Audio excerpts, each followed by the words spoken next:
Olá pessoal, tudo bem com vocês? Vamos para mais uma aula aqui de banco de dados, conversar um pouco sobre alguns conceitos de transações, commit e rollback. Que é isso, hein? Então, isso tudo na verdade está tudo associado a uma operação do banco de dados, né? Tanto a transação e a transação ela depende de uma validação lá no final, né? De uma efetivação por meio do commit ou do rollback. Devagarzinho vamos chegando lá. Esse primeiro momento vamos fazer algo mais teórico e aí no segundo momento fazemos algo mais prático para conseguir consolidar melhor essas ideias, certo?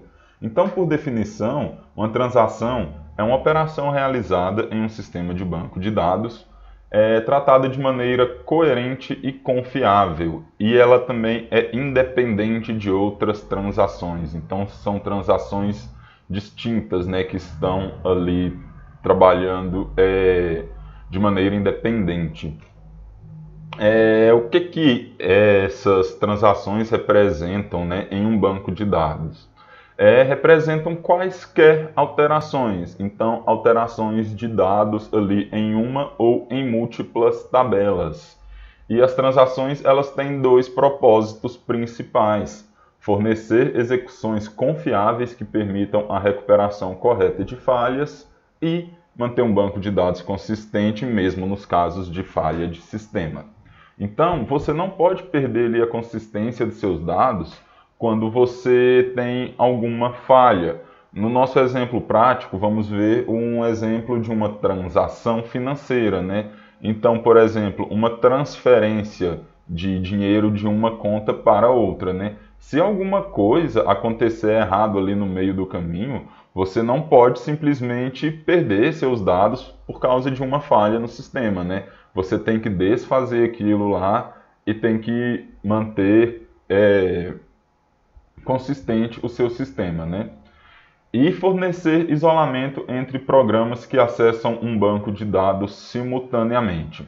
Eu não estou falando que é assim, mas imagina que você tem um único banco de dados para o IF Goiano. E aí, nesse banco de dados do IF Goiano, você tem vários sistemas acessando ele. Você tem o Moodle, você tem o que é acadêmico, você tem o SWAP, e você tem outros sistemas internos, todos acessando aquele banco de dados. Então, você precisa de fazer um isolamento para que cada um ali não interfira de maneira errônea no sistema de outro. Essa seria a ideia. Então, por definição, uma transação ela deve ser atômica, consistente, isolada e durável. Muito se usa uma sigla, né? ACID, para se referir a essas características de uma transação. Mas vamos ver aqui o que é cada uma delas. Atomicidade. Todas as ações que compõem a unidade de trabalho da transação devem ser concluídas com sucesso. Então, se eu vou fazer uma transação, eu devo efetivá-la com sucesso, para que seja efetivada. Se durante a transação qualquer ação que constitui a unidade de trabalho, a transação inteira deve ser desfeita. Então, isso daqui é o que eu estava comentando, né, sobre a transferência bancária de dinheiro, né? Então, se alguma coisa deu errado ali, você tem que desfazer. E aí, se você é um jovem esperto, você já viu que está ali no texto rollback, entre parênteses, já está imaginando que rollback seria desfazer uma transação. E aí, quando a transação é efetuada com sucesso, ela pode ser efetivada e persistida no banco de dados, né? E como você faz isso? Com commit. Então, nós já temos aí uma breve imaginação do que é rollback e o que é commit. Mas vamos chegar lá também, certo? Então, atomicidade se diz respeito a isso. A uma transação deve ser efetivada. ou se ela não for efetivada, ela deve ser desfeita. Consistência. Todas as regras e restrições definidas no banco de dados devem ser obedecidas. Relacionamentos por chave estrangeira, checagem de valores para campos restritos ou únicos devem ser obedecidos para que uma transação possa ser completada com sucesso. Isso daqui basicamente é respeitar as regras do banco, né? As regras de negócio. As regras de negócio que eu digo são as definições do que pode e o que não pode ser feito dentro daquele sistema. Isolamento. Cada transação funciona completamente à parte de outra estação. Lembra que eu havia mencionado lá do possível sistema do IF goiano, centralizado em um único banco de dados, e aí cada coisa ali, cada sistema acessando esse banco, né, de maneira isolada. E também no nosso exemplo financeiro, né, pensa como é o isolamento. Se o professor Joseph vai realizar uma transferência para mim, essa transferência ela não pode impedir uma outra transferência de um cliente que está lá fazendo uma outra transferência, uma outra transação. Então, ela deve ser isolada para que uma não implique em problema nenhum na outra, né?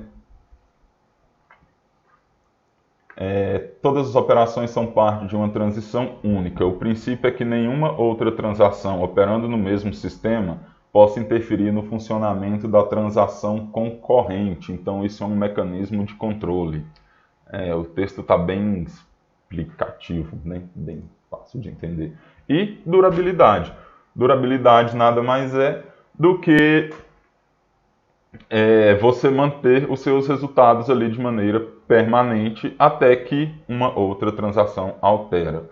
Por definição aqui, significa que os resultados de uma transação são permanentes. Então, foi feito, a partir daquele momento, ele é permanente. E podem ser desfeitos somente por uma transação subsequente. Certo? Então, isso é a efetivação. Então, commit e rollback. Commit é muito visto aí, né, na ciência da computação, no controle de versão e também em banco de dados, né? Commit refere-se ao processo de tornar permanente um conjunto de alterações, ou seja, efetivar alterações realizadas pelas transações. Isso é commit. Consequentemente, rollback é o contrário. Rollback é uma operação que torna o banco de dados a algum estado anterior. As reversões são importantes para a integridade do banco de dados. Rollback é capaz de, entre aspas, desfazer as alterações que ainda não foram efetivadas. Então ele vai lá e desconsidera aquilo e volta para o seu estado inicial. Você fala assim, professor, entendi mais ou menos. Agora, quando nós visualizarmos aqui, você vai entender melhor. E quando fizermos na prática lá no Workbench, também vai entender melhor ainda. Certo? Então, eu trouxe aqui um exemplo de transação. Eu peguei uma imagem da internet aqui, nem referenciei, né? Vocês não façam isso. Sempre referencie a fonte da sua imagem. Depois eu adiciono a fonte dela aqui para postar o slide. O que seria uma transação, então, né? Aqui nós temos o início de uma transação.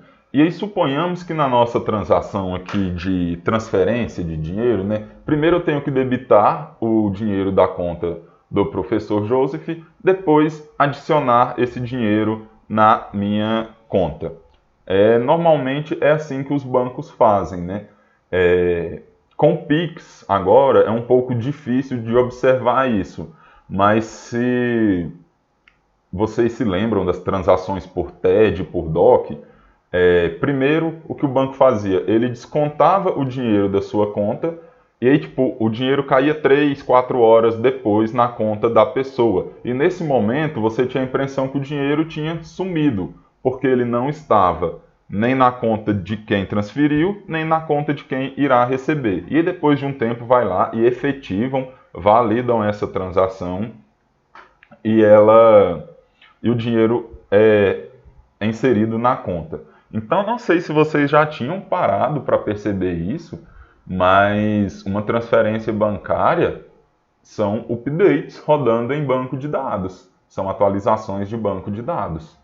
Ah, você quer dizer que é só aquela linha lá do update? Não, existem muitas outras coisas por trás disso também. Mas, de forma geral, uma transferência de dinheiro, uma transferência virtual, né, uma transferência eletrônica, são updates. Um update para tirar da conta de um cliente e um update para inserir na conta de outro cliente. Então, você tem essa transação aqui, né? Você vai executar várias carries. Carries são instruções de banco de dados. Então, cada linha ali que você termina com ponto e vírgula é uma carry. E aí você tem uma, duas, 10, várias carries, dependendo lá do seu exemplo, né? E o que acontece? Se todas essas carries, se todas essas instruções foram executadas com sucesso, então vamos aqui para o verdinho, commit, transação bem sucedida. Se alguma dessas carries aqui falhar, então rollback e transação falhada e desfaz tudo o que já tinha sido feito. Por exemplo, executei a carry 1, deu certo. A carry 2, deu certo. Chegou aqui na carry 3, deu erro. Então eu vou vir cá e vou fazer o rollback desfazendo as alterações que a carry 2 e a carry 1 havia feito. Vou encerrar o vídeo aqui, já está com uns 10 minutinhos aqui, e aí voltamos lá para o nosso exemplo prático no Workbench, e aí entendemos melhor como seria essa transação. Certinho, pessoal? Até agorinha. Toma um cafezinho aí, uma água, e vamos para a parte prática.